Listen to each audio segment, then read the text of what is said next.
alamin wal 'aqibatu lil muttaqin fala 'udwana illa 'alal zalimin. Asyhadu an la ilaha illallah wahdahu la syarikalah wa asyhadu anna Muhammadan 'abduhu wa rasuluh la nabiyya ba'dah.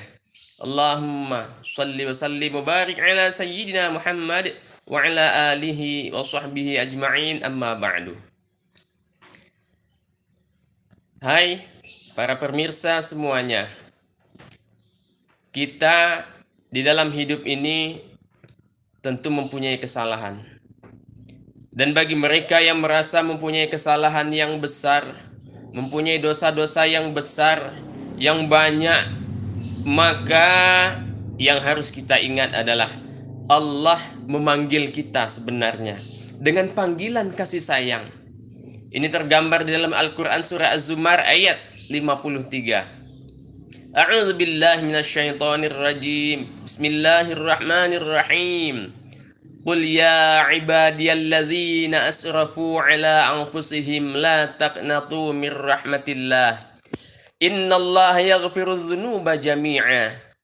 Innahu huwal ghafurur rahim. Katakanlah wahai hamba-hambaku yang telah melampaui batas terhadap diri mereka sendiri. Sesungguhnya Allah mengampuni seluruh dosa. Sesungguhnya Allah mengampuni dosa-dosa itu seluruhnya. Sesungguhnya Ia Allah Maha Pengampun lagi Maha Penyayang. Jadi, di dalam ayat ini sudah jelas bahwasanya kepada orang-orang yang banyak dosa, mereka yang merasa terhimpit dengan dosa, sesak dengan dosa, Allah memanggil dengan panggilan kasih sayang, wahai hamba-hambaku. Tidak dipanggil dengan para pendosa, tidak. Tapi wahai hamba-hambaku. Ayat ini berkaitan juga dengan bahwasanya ada suatu kaum yang menghadap Nabi Muhammad SAW. Orang-orang musyrik. Mereka bilang kami banyak sekali melakukan kesalahan. Mereka adalah para pembunuh, para pezina. Sudah musyrik, banyak berzina. Dedengkotnya pezina pula.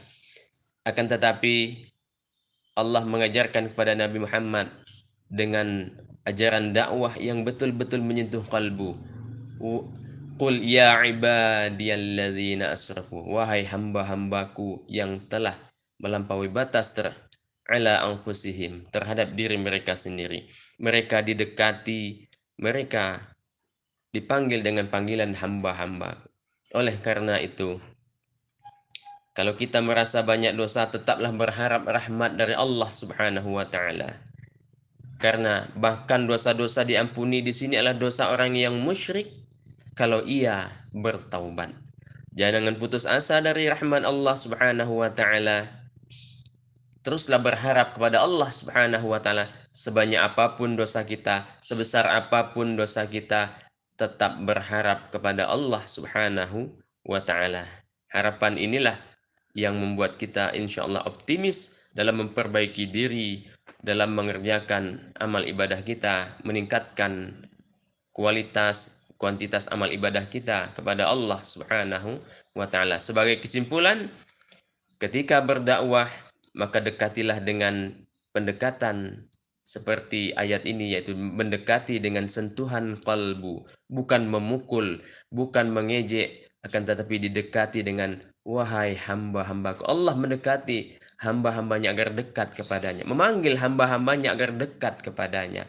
Itulah dakwah Nabi Muhammad SAW yang diarahkan oleh Allah Subhanahu wa taala melalui ayatnya surah Az-Zumar ayat 53 tadi. Dan yang kedua, sebesar apapun, sebanyak apapun dosa kita, teruslah berharap rahmat kasih sayang dari Allah Subhanahu wa taala. Jangan berputus asa. Demikianlah, mudah-mudahan bermanfaat untuk kita seluruhnya. Wallahul muwaffiq ila aqwamit thariq. Wassalamualaikum warahmatullahi wabarakatuh.